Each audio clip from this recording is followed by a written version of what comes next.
Good morning students.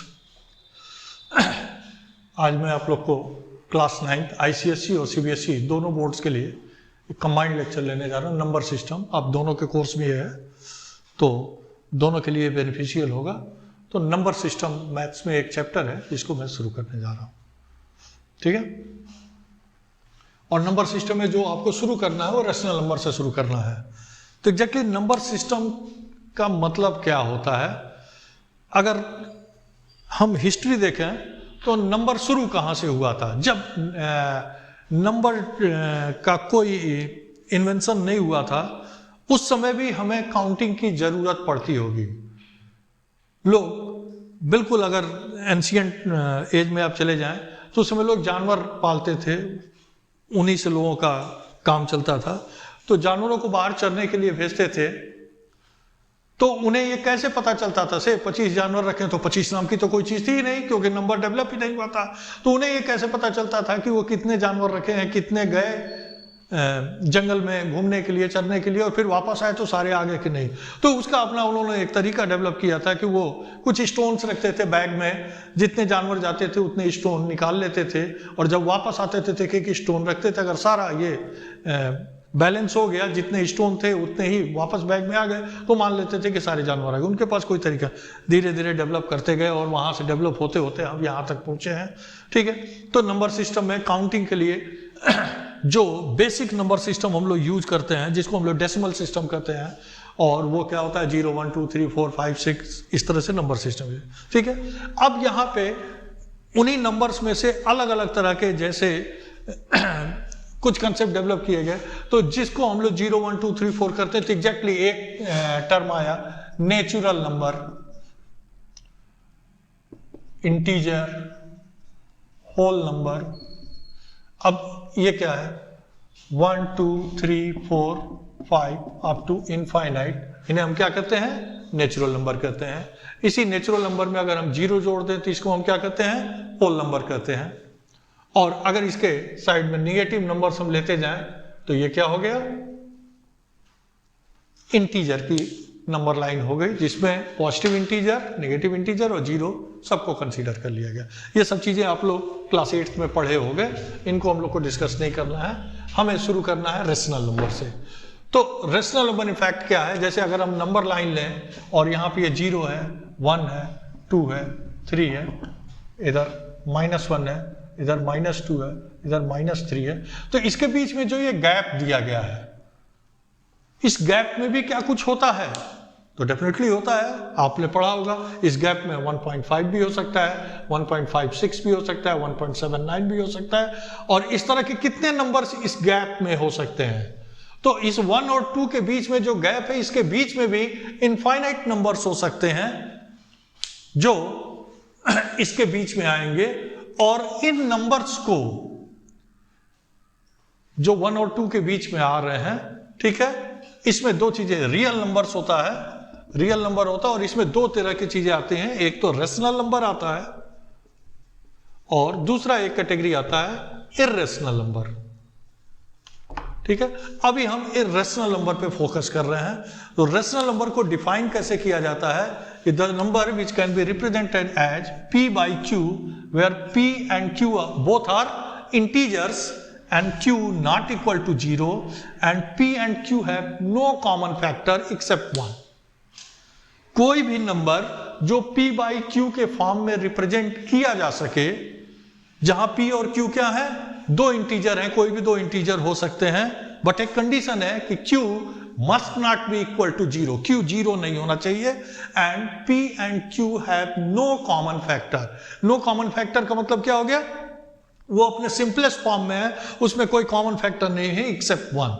जैसे 2/5, 2 और 5 में कॉमन क्या है? केवल 1 है। तो ये 2/5 जो है अपने सिंपलेस्ट फॉर्म में है। लेकिन अगर हम 2/4 लिख रहे हैं तो ये सिंपलेस्ट फॉर्म में नहीं है, इसको हम 1/2 लिख सकते हैं, ठीक है। अब इसके बीच में कोई कॉमन फैक्टर नहीं है। तो रेशनल नंबर का जो डेफिनेशन है वो यही कहा गया कि the number which can be represented at p by q where p and q both are integers and q not equal to 0 and both p and q have no common factor except 1।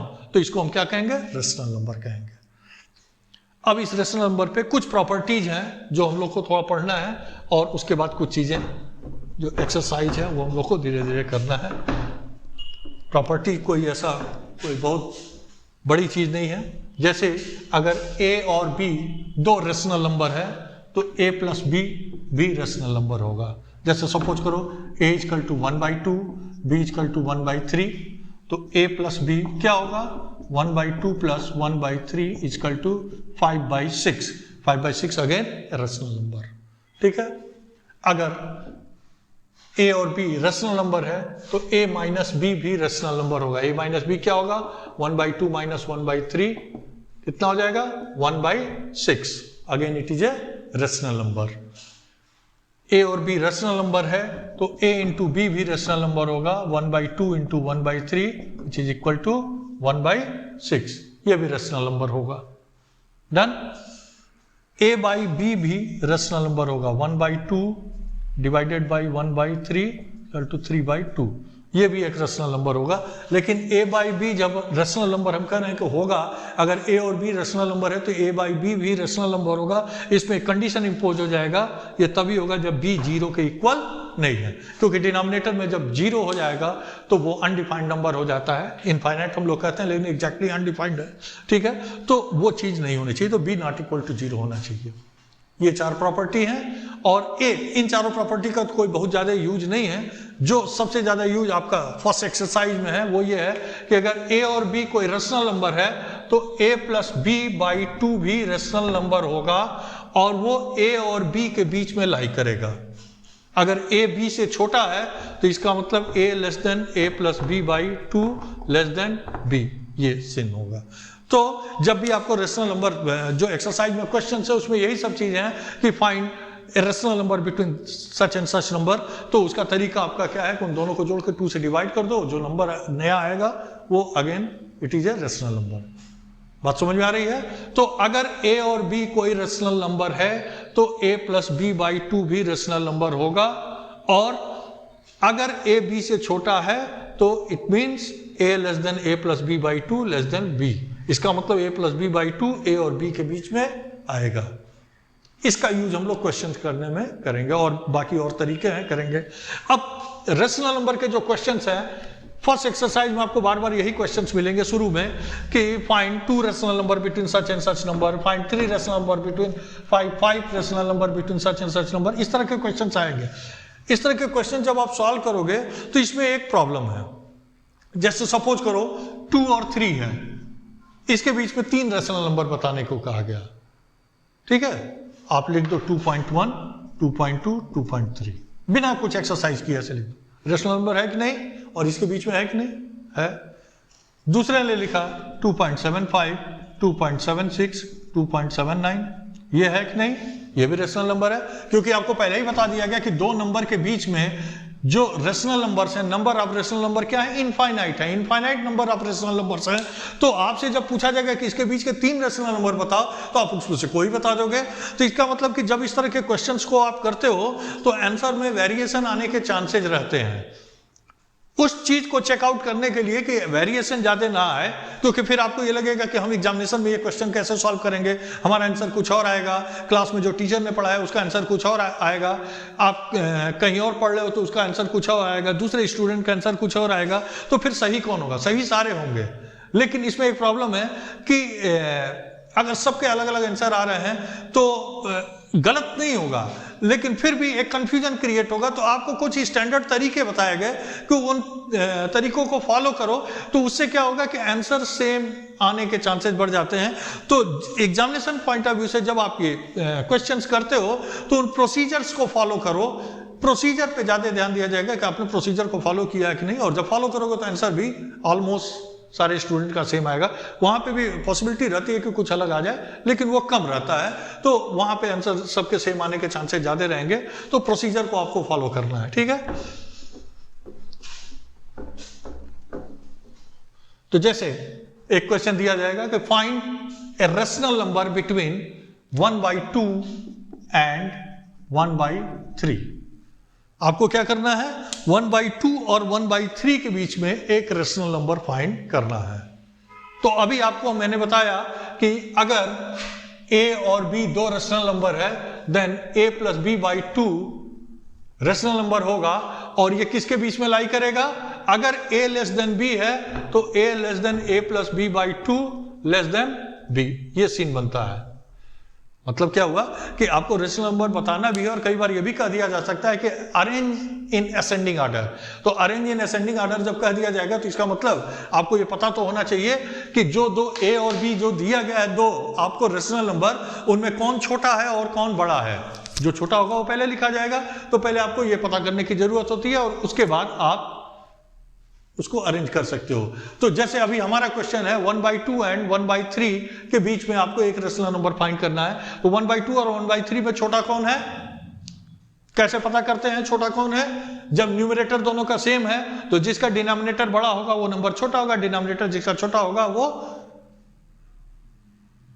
बड़ा number होगा, और जिसका denominator बड़ा होगा वो छोटा number होगा। तो 1/2 और 1/3 में ये इसका डिनोमिनेटर बड़ा है तो ये नंबर छोटा होगा, और इसका डिनोमिनेटर छोटा है तो ये नंबर बड़ा होगा। इनफैक्ट ये 0.5 होगा और ये 0.33 समथिंग होगा, तो आपको ऐसे भी दिखाई दे रहा है, ठीक है। तो अब आपको इसके बीच में आपको एक रेशनल नंबर फाइंड करना है, तो आप लिखेंगे rational number between 1/2 and 1/3 will be equal to 1/2 plus 1/3 whole divided by 2। 1/2 plus 1/3 क्या होता है? आपने निकाल लीजिए, 5/6 होता है, ठीक है। ये हो जाएगा 3 plus 2 5/6 means 5/6 whole divided by 2 क्या हो जाएगा? 5/12। तो इसका मतलब 5/12 is a rational number between 1/2 and 1/3। Answer आपका सही है। लेकिन अगर ये कह दिया गया कि इसको अरेंज करके लिखना है, तब आप फिर क्या लिखोगे? ठीक है, 1/3 लेस देन 5/12 लेस देन 1/2, क्योंकि 1/2 1/3 से बड़ा है, तो ये पहले लिखेंगे, ये बाद में लिखेंगे, और इसके बीच में आपका 5/2, ये आपका आंसर होगा। बात समझ में आ रही है? तो इस तरह से हम लोग इस क्वेश्चन को प्रोसीड करते हैं। अगर आपको से इस तरह का फ्रैक्शन दिया गया है और इनके बीच में एक रेशनल नंबर निकालना है या दो रेशनल नंबर निकालना है, यहां तक समझ में आ रहा है? इसमें कोई डाउट?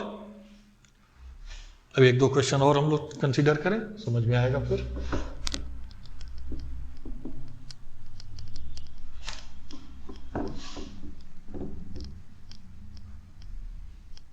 जैसे सपोज करो आपको कहा गया find 3 rational number, find 3 rational number between 3 and 4। 3 and 4 के बीच में 3 रेशनल नंबर निकालना है, ठीक है। तो अब आप इसको देखो, ये एक नंबर लाइन है, 3 है, ये 4 है, और आपको क्या बताया गया है कि अगर a और b दो रेशनल नंबर हैं, then a plus B by 2 is also a rational number which lies between a and b।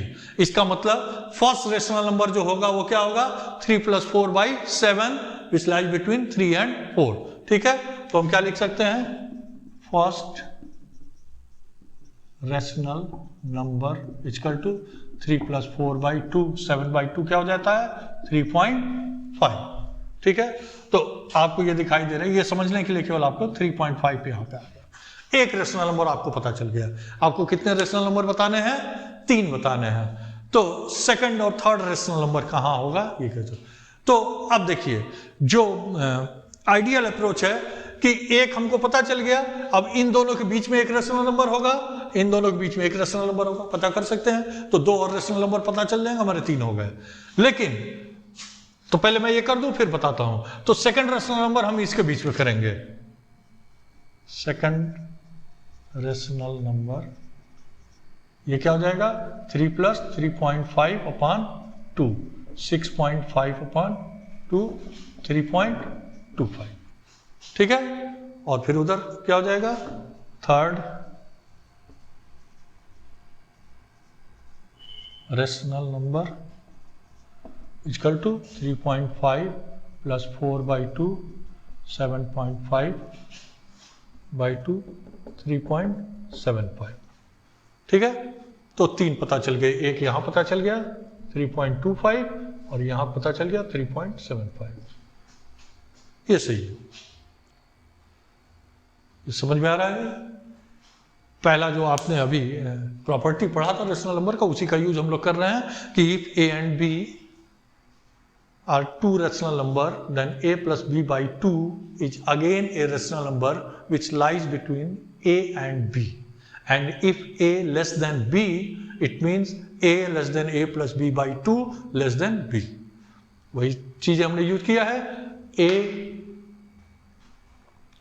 A and B are two rational number, then first rational number lies between A plus B by 2, 3.5 आ गया, ये निकाल दिया। अब A and B, A 3 को मान लिया, 3.5 को B मान लिया, तो 3 and 3.5 are two rational number, then again A rational number lies between 3 plus 3.5 by 2, ये आ गया। फिर थर्ड रेशनल नंबर 3.5 and 4 और ये आपने निकाल लिया। यहां तक तो कोई समस्या नहीं है, ठीक है। अब इसको सपोज करो किसी ने कहा मैं ऐसे नहीं करूंगा,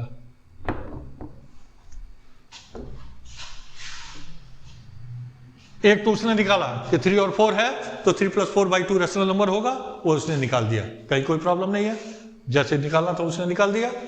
फिर दूसरा भी उसने वैसे ही निकाला जैसे हमने निकाला कि ये आ गया, तो 3 और 3.5 रेशनल नंबर है, हम इनके बीच में कर दिए 3.25 आ गया। अब तीसरे के लिए उसने कहा कि 3 और 3.25 रेशनल नंबर है, देन थर्ड रेशनल नंबर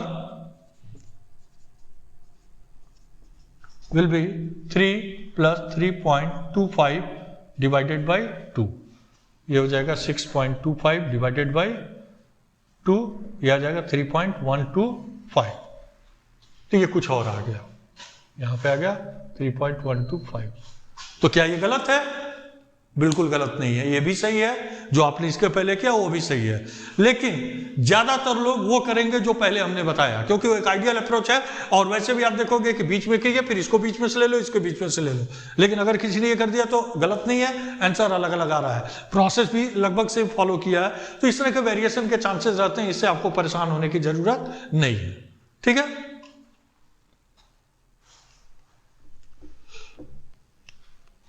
अब थोड़ा सा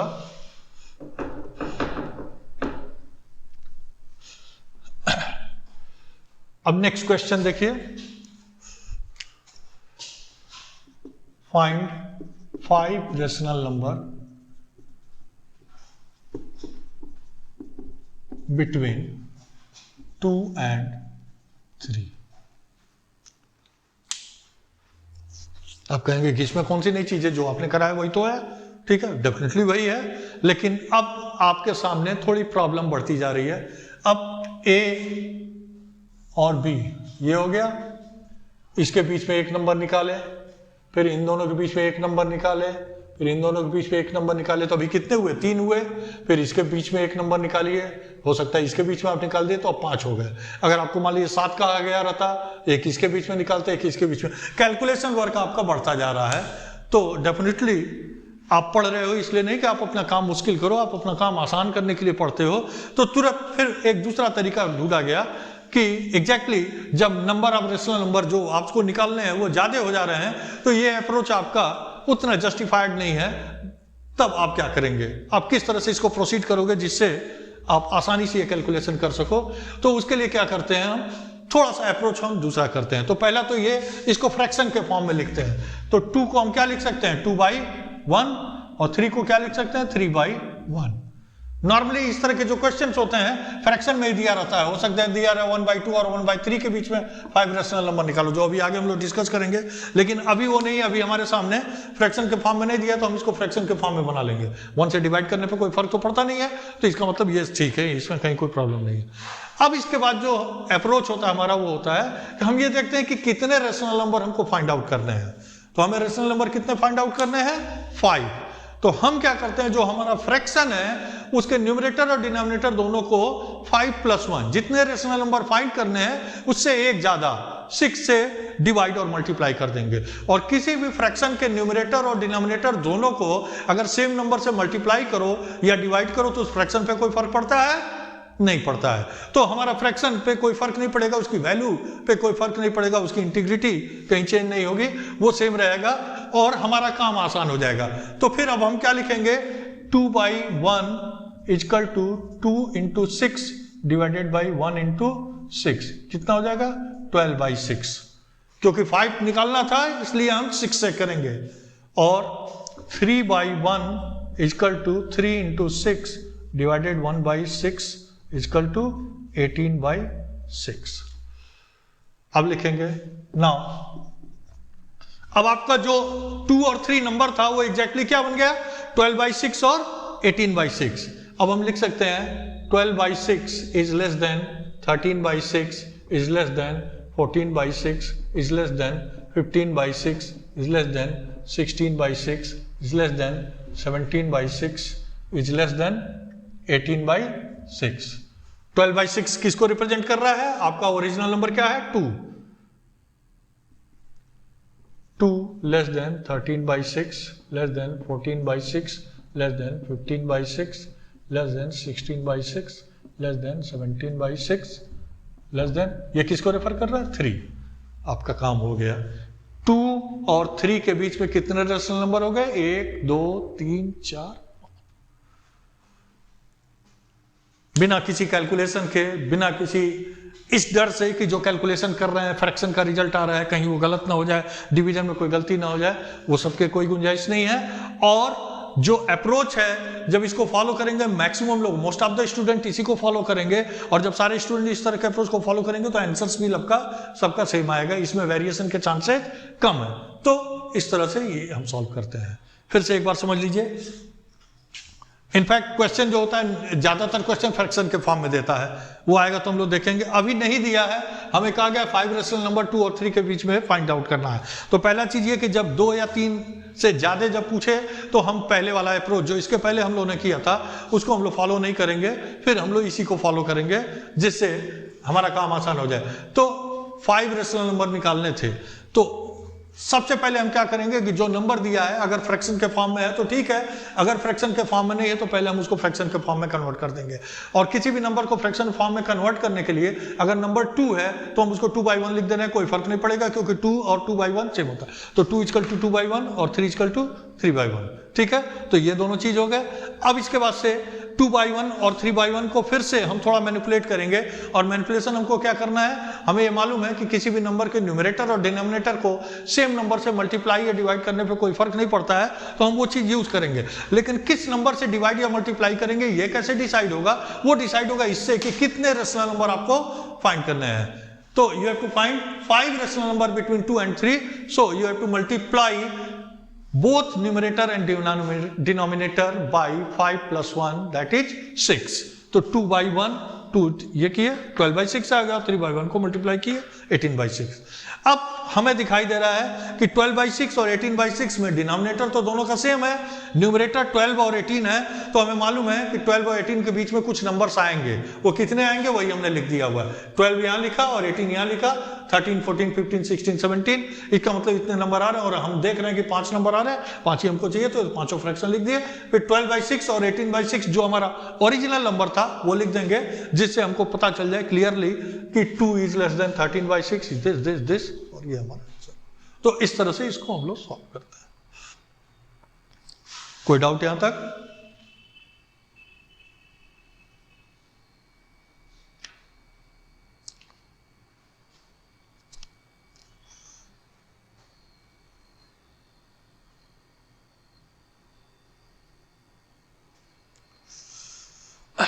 अब चलिए एक और क्वेश्चन हम लोग कंसीडर करें।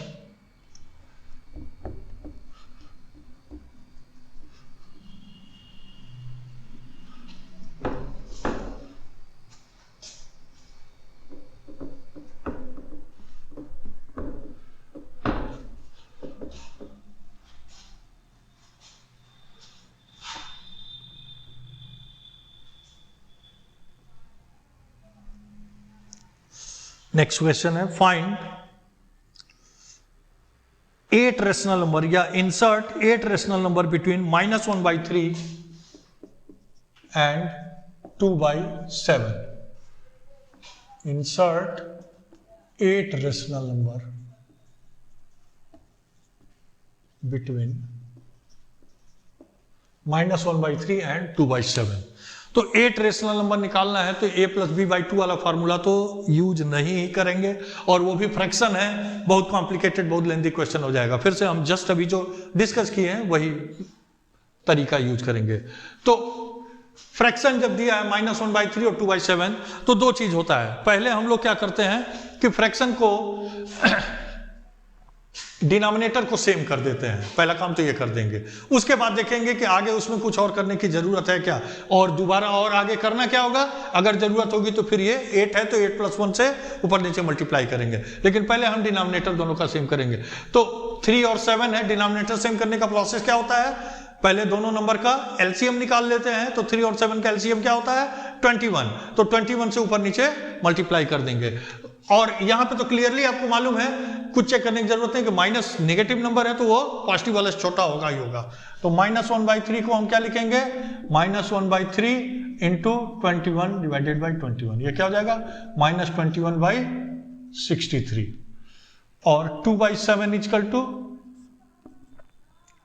2/7 इंटू 21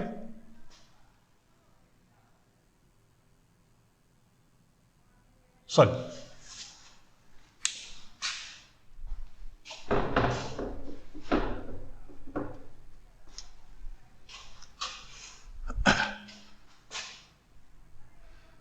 7 और 3 का एलसीएम क्या आ जाएगा 21 आ जाएगा।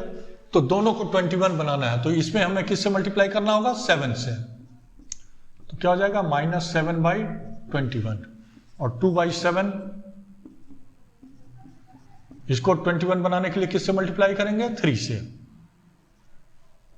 तो क्या हो जाएगा 6/21। अब दोनों फ्रैक्शन के डिनोमिनेटर सेम हो गए। हम करते क्या है कि पहले 3 और 7 जो डिनोमिनेटर है उसका एलसीएम निकाल लेते हैं। एलसीएम 21 आ गया, तो दोनों डिनोमिनेटर को हमें 21 बनाना है। तो इसको 21 बनाने के लिए ऊपर नीचे 7 से मल्टीप्लाई करना पड़ेगा, वो हमने कर दिया। और इसको 21 बनाने के ऊपर नीचे 3 से मल्टीप्लाई करना पड़ेगा, कर दिया। अब क्योंकि फ्रैक्शन में ऊपर नीचे दोनों सेम नंबर से मल्टीप्लाई या डिवाइड करने पे कोई फर्क नहीं पड़ता है, तो ये दोनों नंबर भी इन दोनों नंबर के बराबर है। अब हमें दिखाई दे रहा है कितने रेशनल नंबर हमको फाइंड आउट करने थे 8, और -7 है और 6, तो इतना हमको अपने मतलब कैलकुलेशन से बिना चेक किए पता है कि -7 और 6 के बीच में कितने नंबर होंगे। 8 से तो ज्यादा ही नंबर होंगे, -6, -5, -4, -3, -2, -1, 0, 1, 2, 3, 4, 5, 10 से ज्यादा नंबर हो जाएंगे। हमें केवल कितने चाहिए 8 चाहिए। तो अब हम क्या लिखेंगे, now -7/21 is less than -6/21 less than -5/21 less than -4/21 less than -3/21 less than -2/21 less than -1/21 less than 0/21। कितने हो गए 1 2 3 4 5 6 7 less than 1/21 less than 6/21। जितना हमारे काम का बस वही लिख देंगे। 1 2 3 4 5 6 7 8। तो हमें मालूम है -7 -6 से छोटा है, -6 -5 से नंबर लाइन से हमको ये क्लियर है, तो ये लिख दिया। अब ये क्या इंप्लाई कर रहा है -7/21 किसको रेफर कर रहा है -1/3 को, less than -6/21 less than -5/21 less than -4/21 less than -3/21 less than -2/21 less than -1/21 less than 0/21 का मतलब 0 less than 1/21 less than 6/21 किसको रेफर कर रहा है 2/7 को। ये हमारा आंसर हो जाएगा 8 रेशनल नंबर बिटवीन -1/3 एंड 2/7।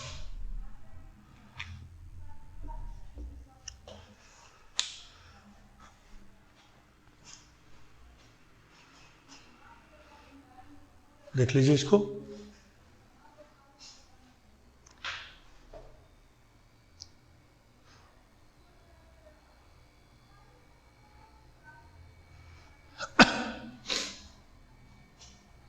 तो यहां पे हम केवल डिनोमिनेटर को सेम किए, उससे ही हमारा काम हो गया। उसके बाद हम 8 के लिए 9 से ऊपर नीचे मल्टीप्लाई करने की जरूरत नहीं पड़ी। लेकिन अगर यही नंबर 1/3 और 2/7 रहता तो उस केस में क्या हो जाता, 1/3 इक्वल टू 7/21 हो जाता और 2/7 इक्वल टू, इसको समझ लीजिए तो आपको पर्पस समझ में आ जाएगा। ये क्वेश्चन तो हो ही गया। अब सपोज कीजिए कि ये फ्रैक्शन जो है वो दिया था 1/3 एंड 2/7, तो उस केस में क्या करते हैं आप, 1/3 इक्वल टू क्या हो जाता, मल्टीप्लाई हो रहे हैं 7/21 हो जाता और 2/7 इक्वल टू क्या हो जाता, 6/21 हो जाता। डिनोमिनेटर सेम हो गया, लेकिन न्यूमरेटर में क्या है, 7 और 6 है, और 7 और 6 के बीच में एक भी नंबर है इंटीजर नहीं है। फ्रैक्शनल तो है लेकिन इंटीजर नहीं है। तो अब आपको दिखाई दे रहा है कि इतने से आपका काम नहीं चल जाएगा।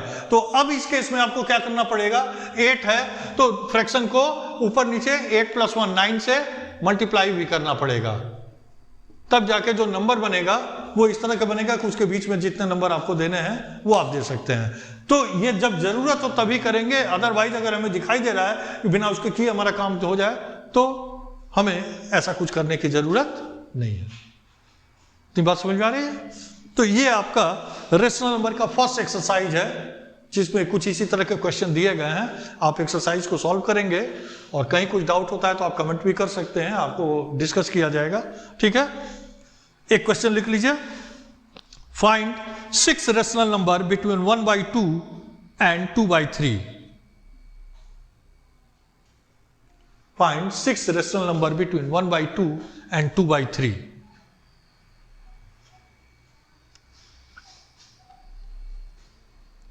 Second, insert 3 rational number between 4 and 4.5. In question को ट्राई आउट करने की कोशिश करिएगा। नेक्स्ट लेक्चर में हम लोग इर्रेशनल नंबर शुरू करेंगे। अभी तो ये बहुत आसान है, आगे चलेंगे तो इंटरेस्टिंग भी होता जाएगा चैप्टर और क्वेश्चंस करने में मजा भी आएगा आपको। ये तो थोड़ा बोरिंग भी लग रहा होगा। और नेक्स्ट लेक्चर में हम लोग इर्रेशनल नंबर करेंगे। तो अगर आपको लगता है कि इस चैनल पे मैथ्स आपका काम हो जाएगा तो चैनल आप सब्सक्राइब कर देंगे, जिससे जो भी लेक्चर्स आते जाएंगे आपको इन्फॉर्म किया जाएगा, आपको पता चलते रहेगा और आप देख लेंगे। और मैं अभी कंबाइंड लेके जो चैप्टर सीबीएसई आईसीएसई के कंबाइंड हैं उनको मैं कंबाइंड पढ़ा रहा हूँ, और फिर जैसे ही चैप्टर्स, कुछ चैप्टर्स अलग हैं, जब अलग होते हैं तो फिर उनको अलग अलग फिर आपको बताया जाएगा कि ये सीबीएसई के लिए है और ये आईसीएसई के लिए है। अभी तो आप एक तरह से ये मान के चलो कि जिस सिचुएशन में आप अभी चल रहे हो, ये कोविड-19 का सिचुएशन है, इसमें आपको तो यही नहीं मालूम है कि आपका कोर्स क्या होगा। ठीक है, तो आप जनरल पढ़ाई अभी करते रहो, आगे क्या होगा देखा जाएगा और जैसा होगा उस हिसाब से कंसीडर किया जाएगा। ठीक है, थैंक यू।